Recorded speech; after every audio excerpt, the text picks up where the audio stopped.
وہ چاہتا ہے کہ سب اس کے محبوب صلی اللہ علیہ وآلہ وسلم کے تابع فرمان ہو جائیں، سب درود و سلام بھیجیں اس ذات پر جو اسے محبوب ہے۔ اس میں صرف استقامت ہے، کوئی تضاد نہیں۔ وہ قہار ہے، جبار ہے، رحمان ہے، رحیم ہے، اور سب ایک ہی نور کے جلوے ہیں۔ وحدت میں کثرت اور کثرت میں وحدت کے جلوے ہیں۔ اس کو سمجھنا آسان ہے، اسے دماغ سے نہ سمجھا جائے، اسے ماننا چاہیے۔ وہ شفیق ہے، وہ مہربان ہے، وہ رحمان ہے، وہ رحیم ہے۔ وہ کہتا ہے کہ اس کی رحمت اس کے غضب سے زیادہ وسیع ہے۔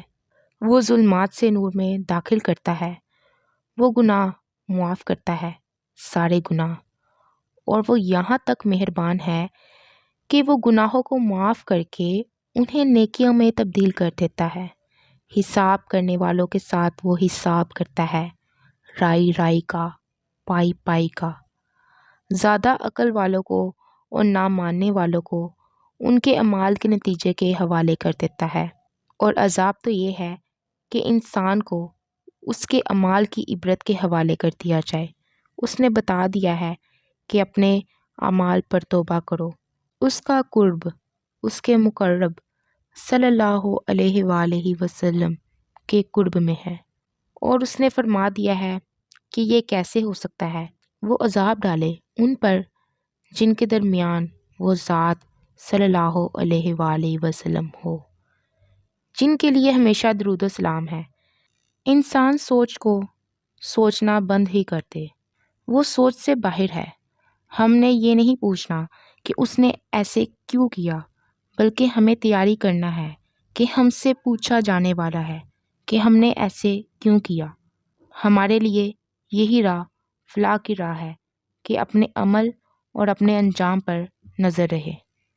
وہ جو عطا کرے ہم راضی ہیں، غم بھی اس کا دیا ہوا، خوشی بھی اس کی عطا۔ سوچ اس نے عطا کی، اور سوچ کی اصلاح کرنے والے بھی اس نے پیدا فرمائے۔ صحیح سوچ دینے والے سلامت ہی رہیں۔ عمل کی کوتاہیاں توبہ سے پوری کی جائیں، اس کی ذات سے دوری اس کے سجدے سے کم کی جائے۔ اے خالق، تیرے ہر عمل پر تیرا بندہ ہمیشہ ہمیشہ کے لیے راضی ہے۔